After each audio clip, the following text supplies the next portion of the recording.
हाँ, जो जो लोग बोल रहे हैं कि सर क्वेश्चन नहीं सॉल्व होते हैं, उसका देखो एक सिंपल सा तरीका है यार। क्वेश्चन अब सॉल्व ना होने का कारण ढूंढिए please. There are many many many reasons कि एक सवाल नहीं सॉल्व हुआ।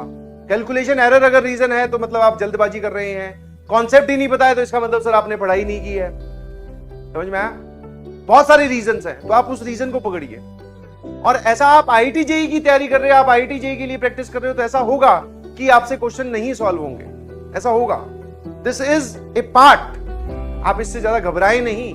बट सर फिर अगर नहीं सॉल्व हो तो क्या करना है, वो आप हमें बताएं।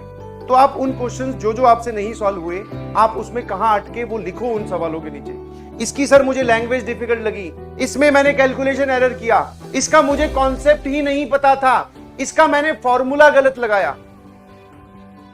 तो 4-5 रीजन तो मैंने ही बता दिए अलग अलग। और जबकि हर एक रीजन अपने आप में अलग वैरायटी है। कॉन्सेप्ट नहीं पता था मतलब आपको पढ़ाई करनी चाहिए, वापस जाके पढ़िए। फॉर्मूला नहीं पता था तो फॉर्मूला अच्छे से याद करो। समझ में आया? हाँ, एक जो 11वीं क्लास वाले छोटे बच्चे होते हैं जो कि लैंग्वेज यूज करते हैं, मुझे सवाल नहीं समझ में आया, जो कि मैंने भी अपने टीचर के सामने एक बार यूज की थी कि सर मुझे क्वेश्चन ही नहीं समझ में आया, और उनका बोलना जो जवाब मुझे मिला सेम जवाब मैं आपको दूंगा। दैट इज क्यों? क्वेश्चन जो है वो क्या चाइनीज में लिखा हुआ था? मैंने कहा नहीं सर, किस में लिखा हुआ? बोले इंग्लिश में। बोले पढ़नी आती है? मैंने कहा हाँ। क्या ये इंग्लिश इतनी डिफिकल्ट है कि आप इसकी हिंदी नहीं बना सकते? मैंने कहा सर बना सकते। तो क्वेश्चन समझ में नहीं आया, this is totally wrong thing. जितना समझ में आया उतना डायग्राम बनाओ। क्या बात नहीं समझ में आई वो पूछो। ये क्या होता है कि अब कोई बोले सर मुझे तो ये सवाल नहीं समझ में आया। डबल ऑर्डिनेट इसमें एक चीज है वो बता रखी है, और हाइपरबोला कैसे बनता है वो बता रखा है, ओ उसका जो है वो ओरिजिन है। थोड़ा आपको एफर्ट लगाने पड़ेंगे।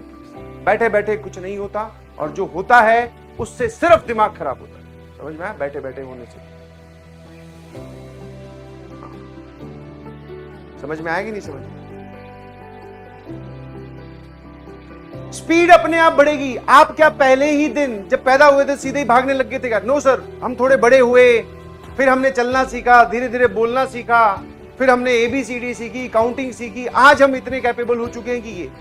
तो आप जिस प्रोसेस में हैं उसमें टाइम टेकिंग प्रोसेस है बेटा जी। आप किसी और को देखकर फैसिनेट जरूर हो सकते हो कि वाह यार इसको इतना आता है, बट आप उसकी तरफ चले मत चलो कि उसको इतना आता है मुझे तो कुछ नहीं आता है। उसकी टेंडेंसी अलग है, आपकी टेंडेंसी अलग है, दोनों अलग अलग लोग हो, कैसे कंपेयर कर सकते हो आप? बट हाँ, पढ़ाई करो।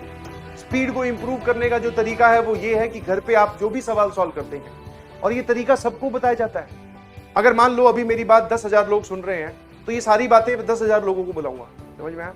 यहां बैठ के मैं यहां खड़े होकर पढ़ा रहा हूं 10,000 लोगों को। अब सर वहां पर हमने यहां से एनर्जी भेजी, मान लो पढ़ाई भेजी, अगले जो बैठा है उसने कितनी ऑब्जर्व की, कितना अपने आप में बोलते ना पढ़ाई को समाया, that depends person to person.